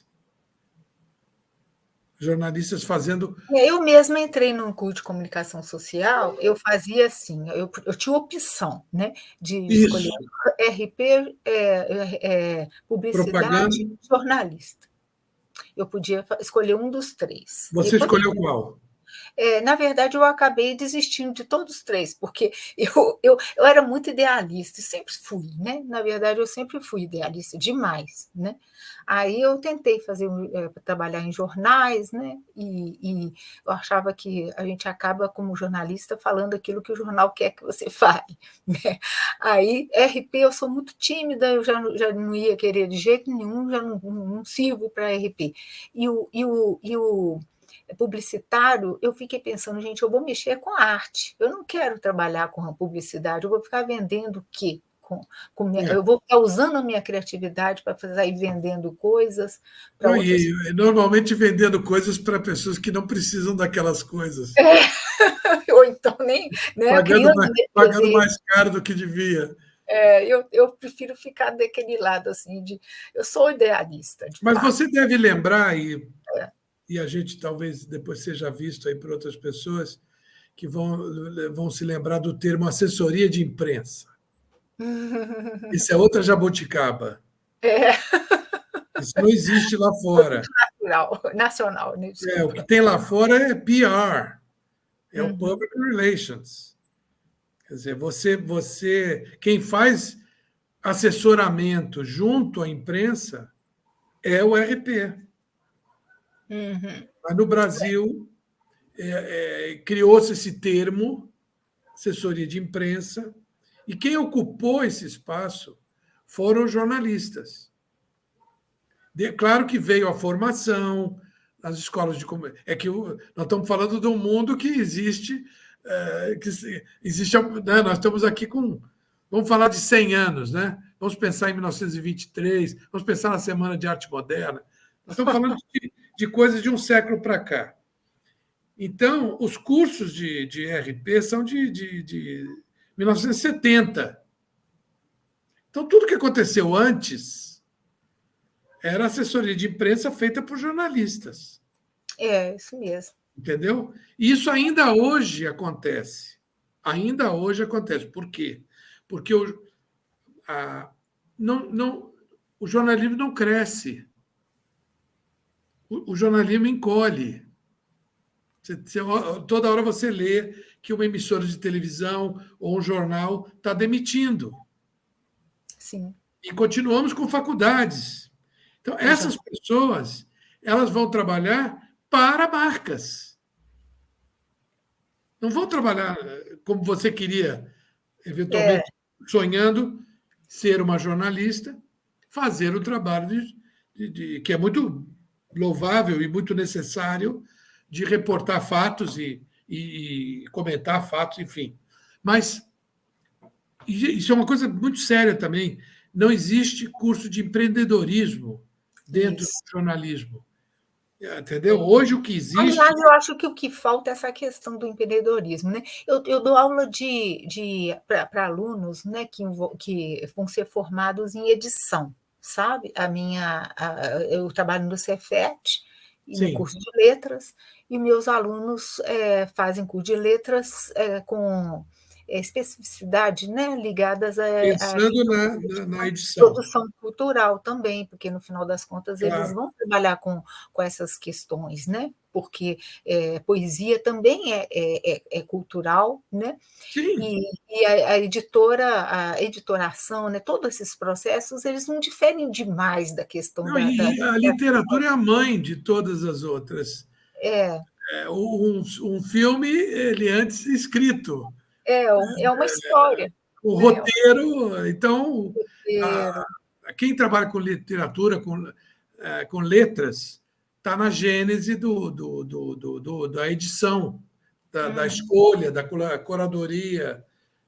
Curadoria, eles vão ter que trabalhar com essa parte da divulgação, porque né, o editor ele não está com tudo pronto, por exemplo, ele não tem o artista que seguramente vai dar lucro para uma editora, né? Não tem isso, né? Ele vai ter que, em algumas formas, né, em alguns momentos, alavancar o nome de alguns Tem autores. uma moça agora, que eu não vou me lembrar o nome, no YouTube, ela é muito interessante a explicação dela. Se você tem um livro, mas ele não está vendendo como você pensava, ela constrói numa fala de ajudar você, que quer fazer um livro, ou que já tem um livro, e ele não Ele acontece. não acontece. Então, ela seria uma outra espécie de profissional que nós não temos, que é o agente. Isso, aí que você chegou no lugar que eu queria. Nós não temos essa figura no Brasil. Uma coisa Você que não eu conversa com um perguntei para artista você nos uma Estados vez, Unidos? você chegou nisso, eu te esqueci desse nome, agente. Você não conversa com um artista nos Estados Unidos direto. Nunca. Você precisa de um ator, você precisa de um roteirista, você precisa de um iluminador, você precisa de um maquiador. Você tem que ir no catálogo de agentes. Aí É no um agente. profissional que tá em falta aqui no Brasil. E o Precisa. agente tem lá. É. Eu sou uma agência. Porque as pessoas não entendem nem as palavras. É triste isso. O rapaz faz propaganda e não sabe o que é uma agência de propaganda. Tá bom, por que chama agência de propaganda? Não sabe. Agencia o quê? Quem? Onde? Entendeu? Então, no caso, vou falar, não vou deixar. A agência de propaganda, ela agencia o espaço do rádio, da TV e da mídia impressa. Ela é agente disso. Então, só existe o que existe no Brasil hoje, de emissoras e tudo, porque existiu um modelo de propaganda que viabilizou isso tudo, que agora está sendo abandonado, que é o grande problema que nós estamos vivendo hoje de comunicação, dessa querência de regulação, que está se tratando agora direto, porque não se respeita o nosso modelo de negócio da propaganda, que foi construído por décadas, por gente muito boa, está se furando isso. Hoje você consegue fazer um anúncio da Globo sem passar por uma agência, que é um absurdo. E é ilegal. Qual seria a diferença entre o produtor cultural e o agenciador cultural, o editor, né, a pessoa que trabalha com as questões editoriais, e o agente editorial? Qual que seria? Agente editorial, você já falou, né, que está difícil, né? Não, o agente editorial seria essa pessoa que representa o autor. O autor, né? Seria uma espécie de RP? Aí a gente junta a questão do trabalho com a formação. RP é questão de formação. Ah, tá, A entendi. pessoa que escolhe fazer um curso de RP, ela está escolhendo ter aquela formação, como você estava lá na faculdade, tinha que escolher uma das habilitações. Você não estava tão segura, ou porque você não é porque você não é filha de dono de agência, filha de jornalista. Você estava pensando numa coisa ideal, que acho que o teu negócio é a literatura, são os livros, letras, ou enfim. Eu gostei de ter desistido da comunicação social e entrado no curso de letras. Para mim, foi uma coisa. Isso acontece muito. A gente entra por Eu entrei para fazer propaganda na UFRJ e não me encontrei. Tive que sair e aí fui me encontrar em relações públicas. Olha, legal. Né? Isso acontece muito, isso é muito comum. Agora, então, o RP tem uma formação muito boa para formar a gente. E dentro do campo mas editorial? Isso não é dito para ele. Eu era o único professor que levantava essas lebres, porque eu trabalhava com cultura, porque os professores estão falando para a RP, dizendo para o sujeito tentar trabalhar na Shell, na Petrobras, entendeu? Na IBM. Eu acho que é uma das coisas que me desanimou no RP. Não dá isso, entendeu? Então, e eu, dando aula na administração também, dizia para os alunos, a área cultural precisa muito de vocês, do administrador. Mas o cara quer ser administrador do banco, ou o cara quer ser contador da montadora, entendeu? As pessoas não olham para a cultura. Por isso que a gente escreveu esse livro, Contribuições para a Criação do Campo. Muito bom. Economia da cultura, tem um monte de emprego. É uma coisa, às vezes, de você ter um olhar para o seu futuro, né? Porque os meninos estão fazendo, meus alunos estão fazendo um curso, né, visando a possibilidade deles trabalharem como editores, né? Mas Bom, o editor também O Cefet, meu irmão fez Cefet. O Uhum, Cefet até destoa, porque ele já aponta muito claramente para ofícios. uhum. Pela tradição do Ele ensino médio, aponta, né?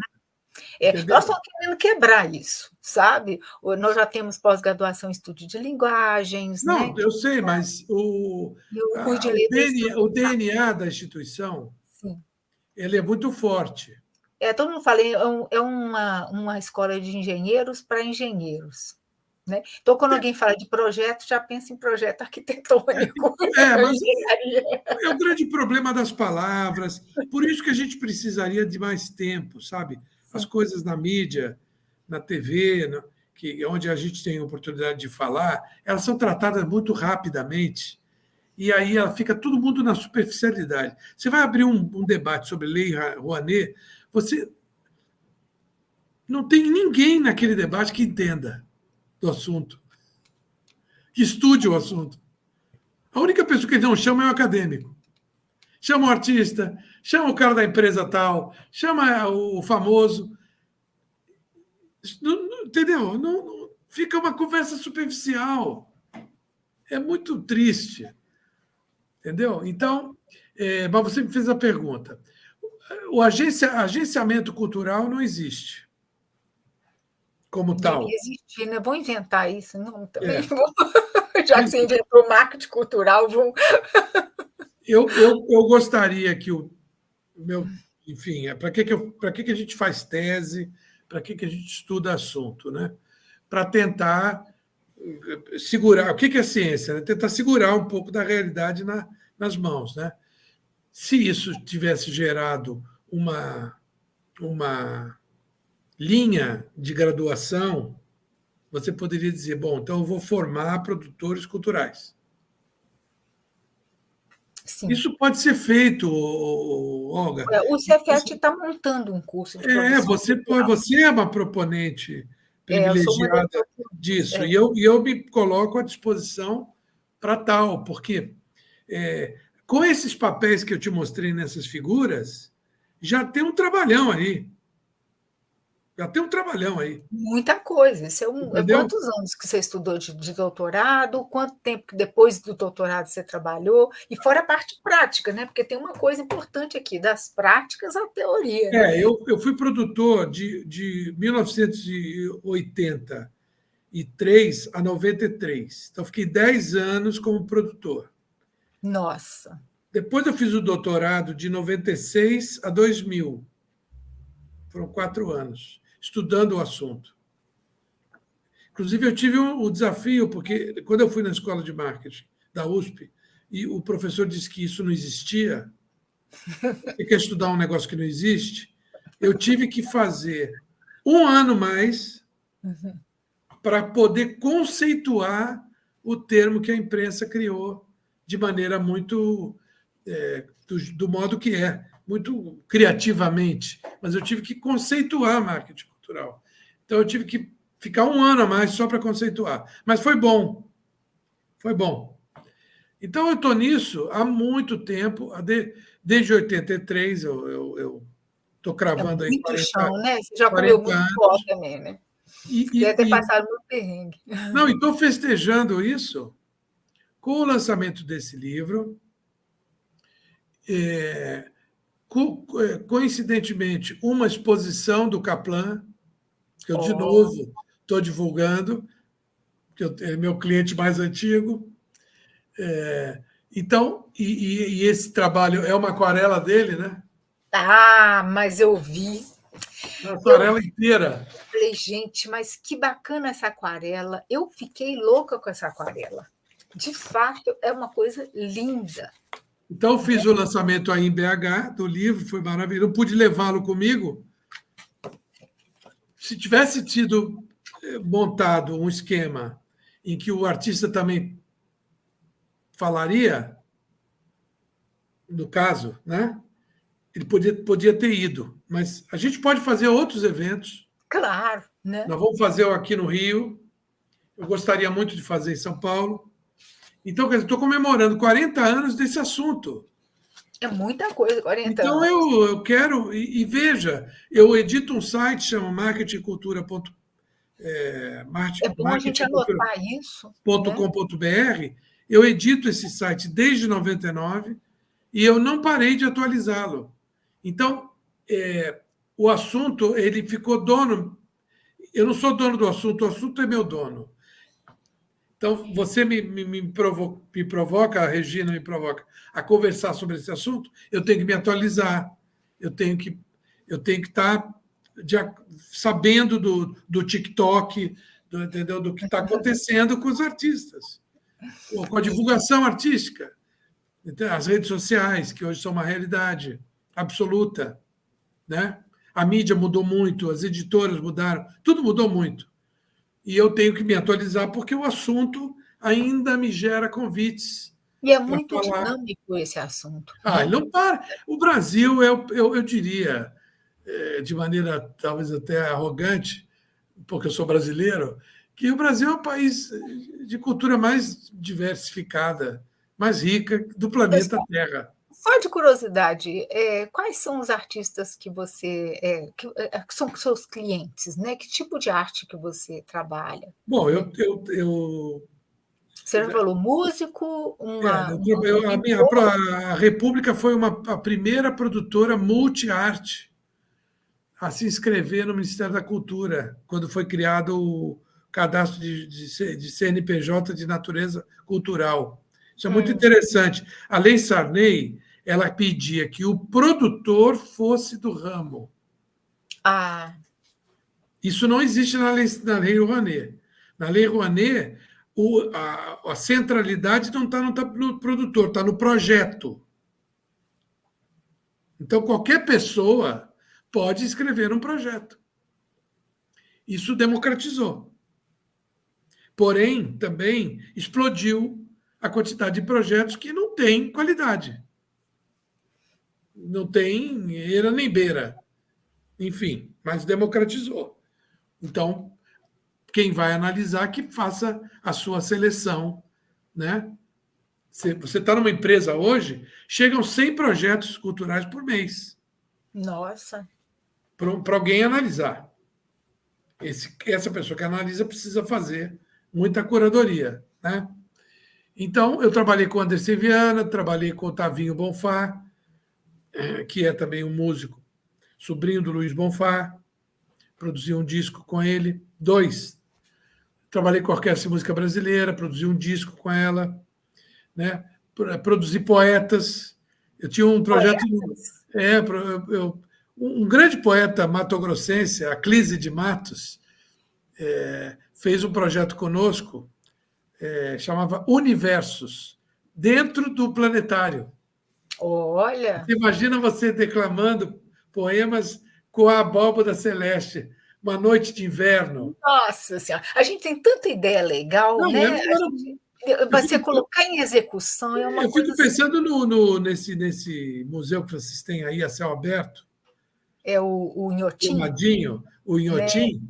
Que coisa fantástica, né? Nossa, dá para fazer tanta coisa ali. Na verdade, é uma coisa simples. É uma coisa que eu admiro muito a Regina, é que ela pega o Parque Municipal e faz coisas lá, né? Eu acho incrível como que ela é corajosa, porque, né, pegar um espaço que está no meio da cidade, na verdade a gente fala que é uma folha verde, né, no meio de um espaço poeirento. Não, nós pensamos em dar um pulo lá, eu, a Regina, o Anderson. Eu podia estar com você também, as pessoas que colaboram com o Observatório. Nós temos umas 20 pessoas que colaboram com o Observatório da Comunicação Institucional que estão em Minas. A gente precisa fazer uma jornada para que essas pessoas se conheçam. Que todo mundo eu gostaria de conectar mais com esse observatório seu. Você mesmo está convidadíssima a publicar conosco. Olha, eu fico muito honrada. E as pessoas que vão nos ver aí também ficam convidadas a conhecer tanto o observatório quanto o marketing e Cultura Comunhão de Bens, que é o meu site, que é essa provocação, né? Porque tem muita gente que achava que marketing e cultura não podiam andar juntos numa mesma frase. Aí virou comunhão de bens, né? Muito Eu bacana. acho, eu acho que é. Eu acho que é. Gostei. E aí eu produzi livros também. Eu não sabia que você tinha trabalhado com a questão editorial né? Qual que é a diferença para você trabalhar com questões, né, com um projeto de um livro ou projeto artístico? Essa é uma pergunta que meus alunos vão adorar. Olha, é a mesma para o produtor. Eu me considero, quer dizer, eu sou um produtor até hoje, né? Eu fui aí, tivemos que produzir 2 eventos, enfim, né? Os meus livros, eu tenho que produzir meus livros. Uhum. Não temos mais editoras fazendo esse trabalho, então acaba caindo nas nossas mãos, né? Então eu diria para você que para um produtor não faz diferença. Não Ele faz. recebe agora eu estou fazendo uma produção de uma exposição. Ontem fui buscar. Que legal, eu não sabia que você fazia isso. Ontem eu fui buscar 11 molduras, trabalhos que tiveram que ser emoldurados para essa exposição. E tem trabalhos que é uma retrospectiva também, então tem trabalhos que tiveram que ser restaurados. Aí você entra em restauração, que é muito específico. Estou montando essa exposição para o dia 29 de junho. Que legal. Aí você vai produzir um catálogo como esse aqui, Olha, que foi o da última exposição da galeria. Eles me deram como modelo para o catálogo da exposição que vai acontecer agora. Então, 32 páginas, enfim. olha, que Aí é legal. texto, você tem que ter um crítico, tem que ter um texto sobre o artista, tem que ter enfim, as fotos, aí tem que chamar o fotógrafo. Então, isso gera trabalho. Né? Hoje eu te contei, eu acabei sendo. Né, a minha sobrinha fez um videozinho de 17 segundos que eu vou usar na divulgação Que no legal. Instagram. Vou pôr um videozinho no Instagram, não me custou nada. Existe muito trabalho também cooperativo, trabalho trocado por obra, muito normal. Muito normal um artista plástico trocar por exemplo, um texto de um crítico por uma obra. Olha, tá vendo? Tem muita coisa que pode ser feita que a gente às vezes nem. O crítico vai lá, vê as obras, escreve um texto que vai E ser por publicado no catálogo e ganha um trabalho. Não houve Aham, dinheiro na parada. uhum. E esse Entendeu? curso que você vai oferecer vai ser em parte para produtor cultural, mas também para artistas. Eu acho, por isso que o nome do livro eu pensei muito nesse título, Aham. muito mesmo. E A minha, artistas incluindo também escritores, né, poetas. a minha tese de pós-doc, que foi feita na UF, que gerou esse segundo livro, ela tinha um nome puro, Marketing para as Artes. Porque eu queria fugir do marketing cultural. Mas eu achei que ia ficar pobre. Então, eu peguei a minha formação, que é de RP, o meu trabalho, que eu amo fazer, que é divulgar artistas, e coloquei IRP para artistas. Então, eu trouxe os artistas para o título do livro. Eu gostei demais. Eu Então, fiquei com uma interrogação na minha cabeça, né? Como seria esse processo, né? Para artistas especificamente, né? e eu gosto muito do E. Esse Uhum. E, Esse E dessa forma que foi esse feito, E que né? está aí, é Não é um bonito. E qualquer, tá vendo? Não, esse E que é um ampersand, né? É um É. somatório, ele está no site também, no Marketing e Cultura Comunhão de Bens. Quer dizer, provando que marketing e cultura podem andar juntos. Uhum. Esse E É. foi criado lá em 99.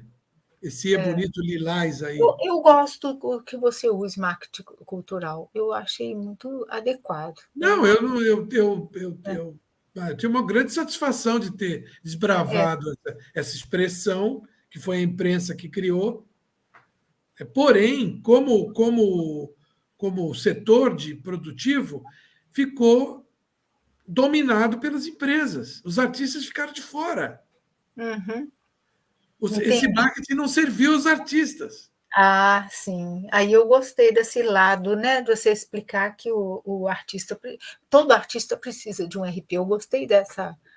acho que você mesma, vendo, dá uma olhadinha nesse vídeo, que é um vídeo de curtinho, você vai ver como é que eles foram felizes, os meninos lá, dois cariocas, dois paulistas e dois gaúchos, fizeram uma provocação que está até hoje rodando o Brasil todo, a área de RP, essa provocação que eles fizeram. Porque num mundo de imagem e reputação, todo mundo precisa de um RP. Você precisa, a Regina precisa, o Anderson precisa. É, Entendeu? Mas é caro? Não, pode ser de graça, se você trocar serviço com essa pessoa. são coisas que às vezes a gente nem pensa, né? Está no dia a dia da gente, a É, gente nem o marketing, ele acaba indo para a questão da grana. Aham. E agora o lado do RP não Mas o precisa mesmo. RP não, o RP não necessariamente, porque ele está falando, primeiro, de mídia espontânea.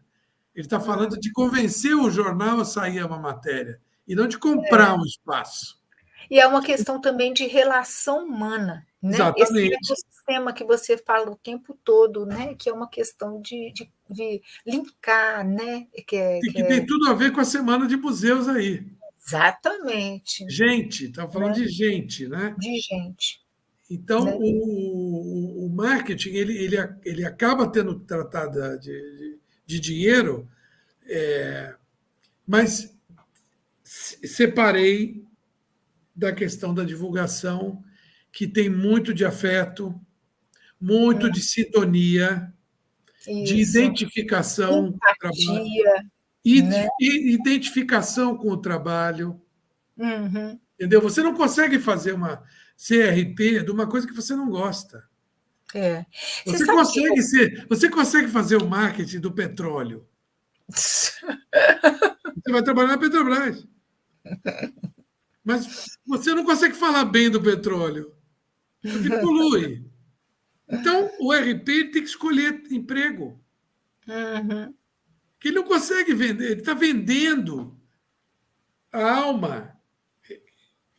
Quando ele fala, o Kaplan é um bom pintor, ele tem que achar mesmo isso.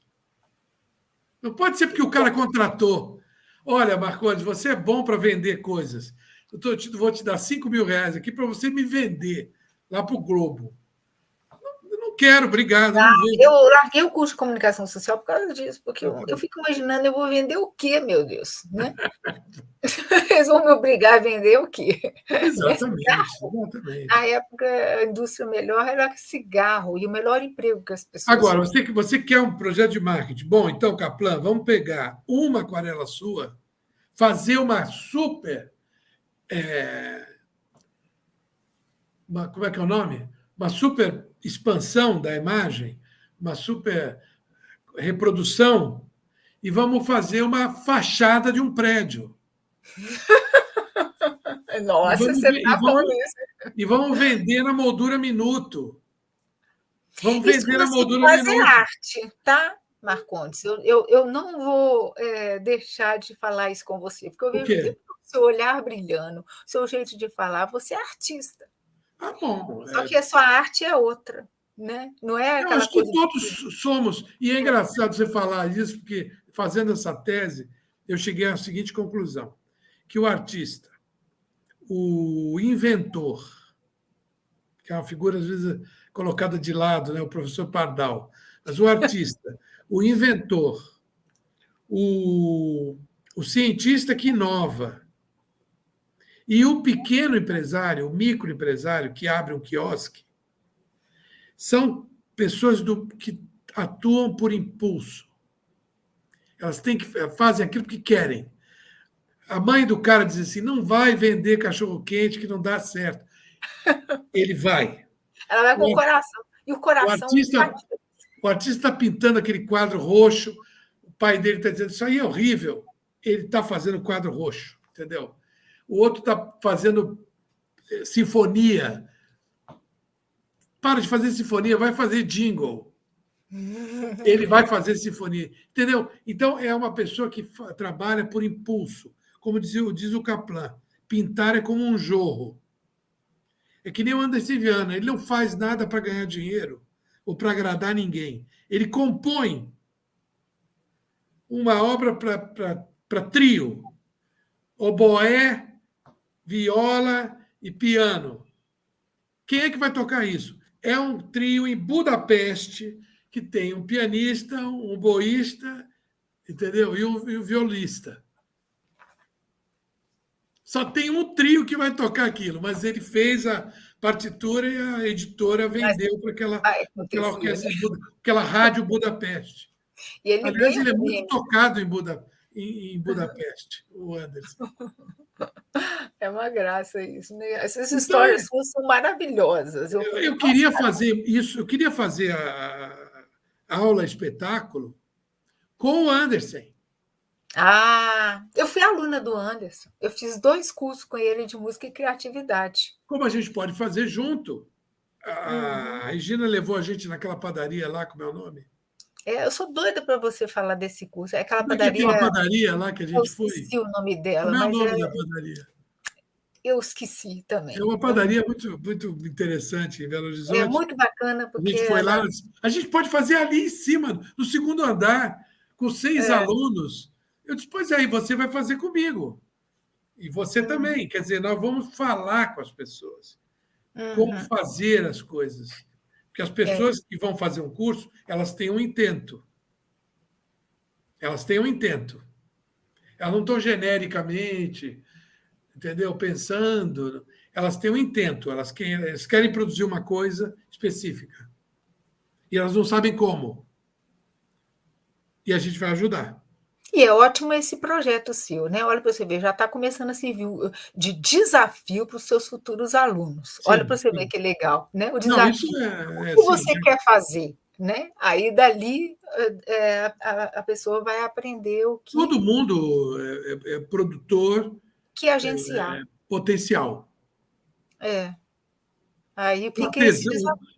um artesão cria uma peça, depois faz um múltiplo, vende aquilo. É uma loucura. Não tem Uhum. fim. O campo cultural não tem fim. É. O que tem de Aí emprego aí não está no gibi. e a pessoa tem que inventar o seu próprio emprego às vezes, porque na verdade as pessoas ficam achando que tem que entrar em algum campo de trabalho que já tem um nome, já tem uma função, que já está tudo prontinho. Mas eu acho que hoje em dia, quanto mais o tempo passa, né, mais eu percebo que as pessoas têm que achar o seu caminho. Né? Achar o seu, a sua profissão, ela cria, né? Ela pode ser criada, igual ser Porque agenciador de cultura, né? está Quem sabe? mudando, tá É, mudando tudo, empregos estão deixando de existir, vão existir novas carreiras. a Não tem pessoa tem mais. que se reinventar e inventar seu próprio A pessoa espaço. tem que empreender por conta própria, É, inventar sua atividade. Cada vez mais vai acontecer isso. eu acho isso. E o Eu acho. campo artístico-cultural, ele se presta a isso, sempre se prestou. Uhum, Se você pegar histórias do Teatro Brasileiro de Comédia, do TBC, a companhia lá do Altran com a Tônia Carreiro, todas essas histórias do teatro começaram com 3, 4 amigos, entendeu? Muito com duros. pés, com pés dispostos a caminhar e pés desbravadores, né? Não pode Até ser. a Semana de Arte Moderna foi uma grande invenção de um evento que não fizeram, entendeu? Fizeram história. Uhum, muito Enfim, tem bonito. muito exemplo. Você vê, morreu aí, né, perdemos a Rita Lee, a história dos Mutantes, e da própria Rita Lee é um negócio fabuloso.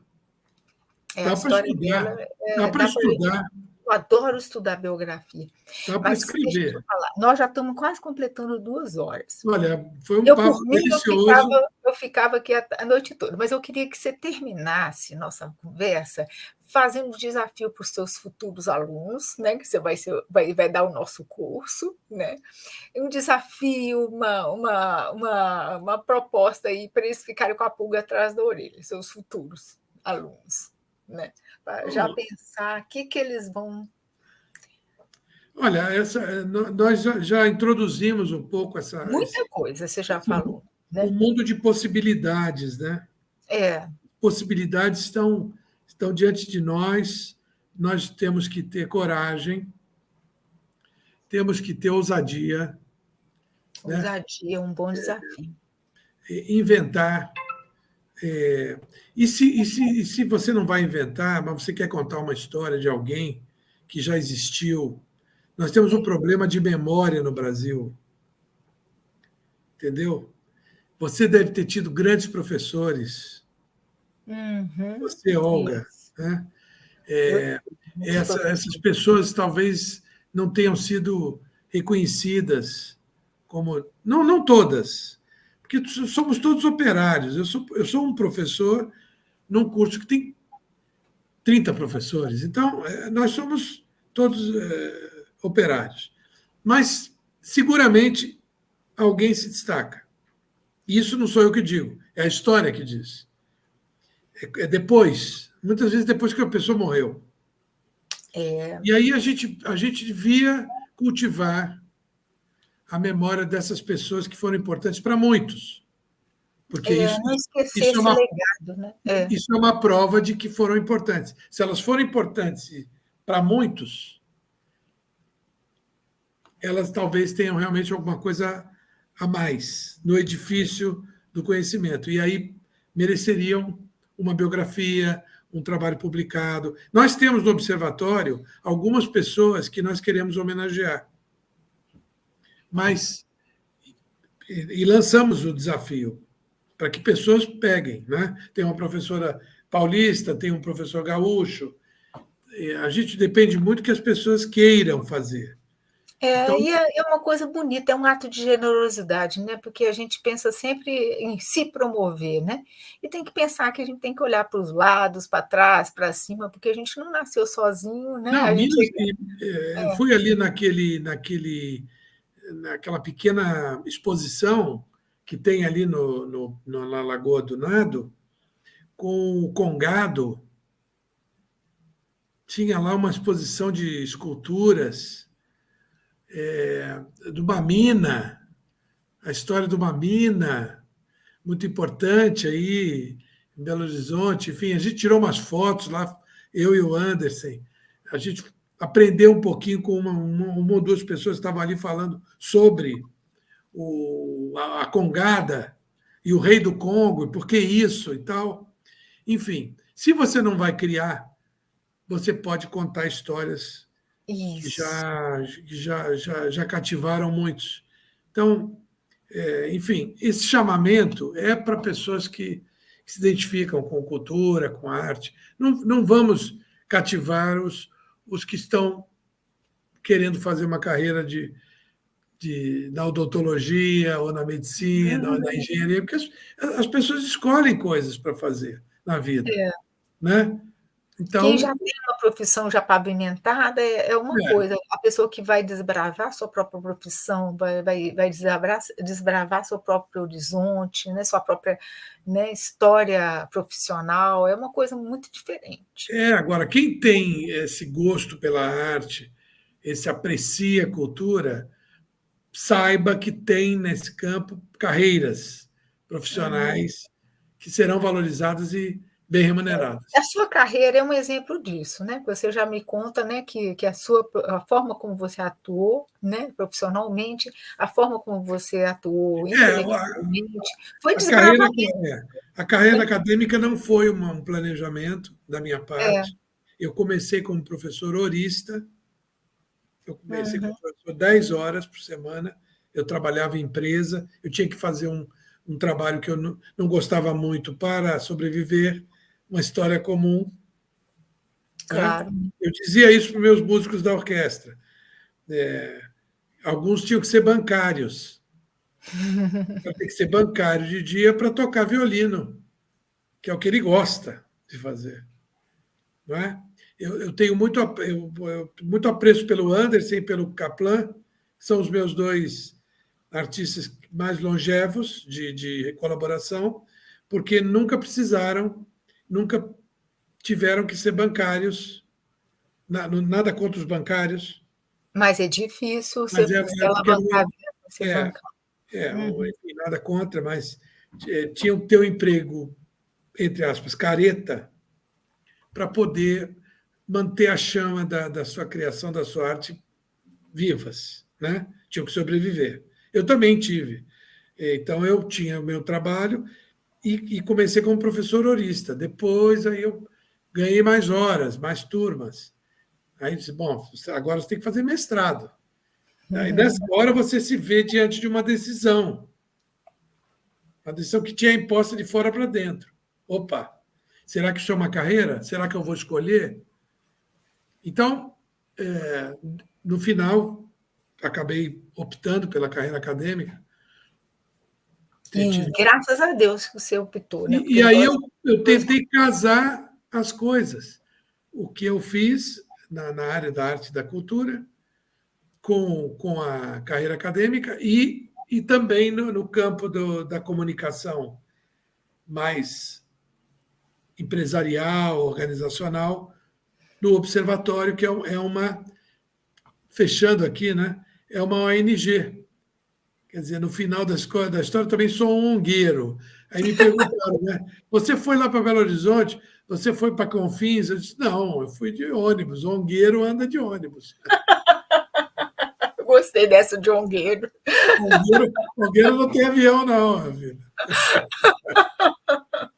Muito bom. Então, eu espero que a minha fala, não que inspire, mas que demonstre a algumas pessoas, eventualmente, que dá para fazer. Eu gosto muito de uma frase de um poeta que ele chama Antônio Machado, é um poeta espanhol. Ele fala assim: caminhante não há caminho, o caminho se faz ao andar. Né? Muito Eu, bom, muito bom. eu acho O, que é isso. o Anderson, ele me contou uma frase quando eu o conheci lá atrás, né? Que Uhum, eu atribuí a ele, porque ele me disse: If you can uhum. dream it, you can do it. Se você pode sonhar, você pode fazer. Depois é que eu fui Oh, saber que era uma citação que ele fazia de Walt Disney. ah, Essa é uma frase do Walt Disney. Né? Se você pode sonhar, você pode fazer. Isso é muito interessante. o Walt Disney também foi outro que criou o seu E caminho, sim, né? ele foi recusado em alguns estúdios entendeu? Os desenhos dele. Ora, Pelé foi recusado no Corinthians, né? Foi admitido no Santos e fez lá a carreira, né? Enfim, dificuldades há, mas a gente precisa ter bom humor também e vontade de falar, de eu É, estou totalmente à disposição, fui falar aí graciosamente, não cobro para falar. e falou muito bem, você contribuiu com a gente muito bem. E eu vou falar com meus alunos, tá? Eu vou dar um recadinho para eles agora. Nosso curso de letras, ele é um curso muito amplo. Vocês têm muitas opções, né? Vocês têm um cardápio enorme, né? Eu acredito que se vocês tiverem assim disposição de fazer um curso igual o que o Marcondes está querendo oferecer, vai ser muito bacana para vocês terem os outros insights, esses insights do novo, né, das outras possibilidades, e quem sabe, né, vocês não encontrem, né, no meio dessas opções, né, um sonho, né, e o conhecimento do Marcondes pode ajudar vocês a terem assim, a força para realizar esses sonhos. né?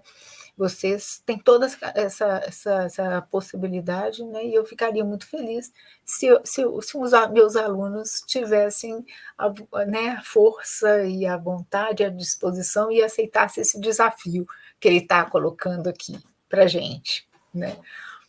Serão muito bem-vindos. Eu acho que a experiência enriquece. A Que é questão da cultura. experiência com refinamento acadêmico, né? Não é coisa fácil de achar, não. É uma coisa que o título do curso na UERJ era Marketing Cultural, Teoria e Prática, que é um negócio fácil de falar, mas não são todas as áreas que você consegue fazer esse cotejar a experiência. Todo mundo já construiu o carro, já fez o pneu, já inventou o fogão, já está tudo feito, o ar-condicionado, todo mundo já fez. Agora, quando você está falando de cultura, você está falando de uma coisa que pode ser absolutamente inédita. E aí você junta teoria, conhecimento e as tuas mãos e faz. Isso mesmo. Então, assim, né, eu tenho que concluir, né? A gente tem que concluir, né? Eu sempre falo que a gente nunca conclui com um ponto final, a gente sempre conclui com reticências, né? Então, eu acredito que a gente ainda tem muito para conversar por aí, né? E a gente já pode até pensar nas outras possibilidades de conversa, né? Inclusive dentro de uma possibilidade desse desenho de curso que você está pensando em oferecer, que não vai ser só um curso, vai ser um presente para nós, né? E uma virada de chave da nossa cabeça, né? Porque a gente tem que tirar muitos preconceitos culturais, muitas ideias que às vezes que atrapalham a gente nesse desbravamento, nesse fazer caminhos, nesse realizar sonhos da vida da gente, né? Eu fiquei muito feliz dessa possibilidade hoje que tivemos. Vamos agradecer a Regina Mello, que proporcionou esse encontro.